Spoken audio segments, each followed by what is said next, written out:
nó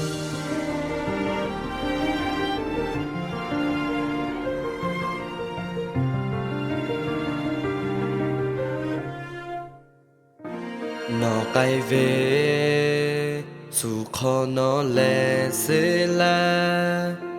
ta cứ cả tế lẽ nó hư giá là nó đó về bị là tu nó tế lẽ ngã cả chờ gia bư gia tệ mà đó cha mừng về cứ về cho ngà mà tiêu nó tha hạ xa về mà bị lọt lẽ nó ngã tha ở tha phó chế lẽ nó mà hạ là về ngà khi ra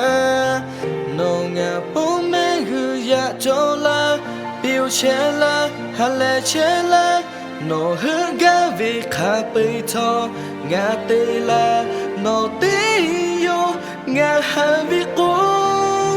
nó chế tí ô nhé mà nó ghé tình ghé u phu ba phu nó ngà ô ba lu chế ta lê đi là ca khá là thô bố là thô cả ya bi ngà khá ga nó ba lu ngà chế ta lê nó vi khô cả ta hạ gia vì khó cả cả hạ về nó yo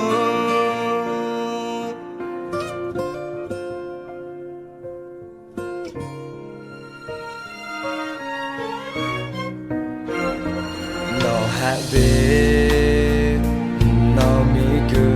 khô lô cả tí dễ về khô lô asa leta khaga have ma bi ma pai kai chư no nga bố mẹ hư ya cho la biểu che la hale che la no hư ga vi kha pe tho nga te la no ti yo nga ha vi ko no che ti o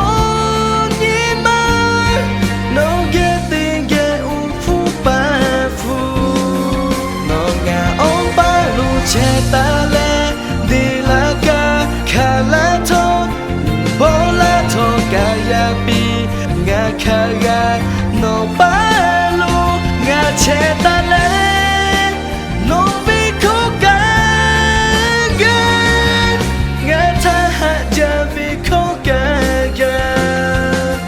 ha về nó yo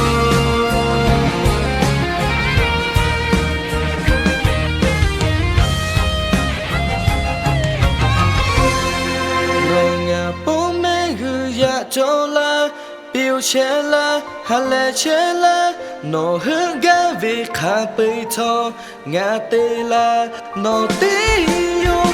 ngã hạ vi cô nó chế tí ô nhé mà nó ghé tê ghé u phu ba phu nó ngã ô ba lu chế ta lê đi là ca khá là thô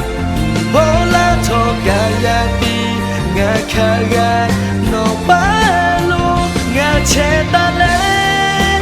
nó vi khô cả ga ngà tha hạ ja vi khô cả ga ha về nó yo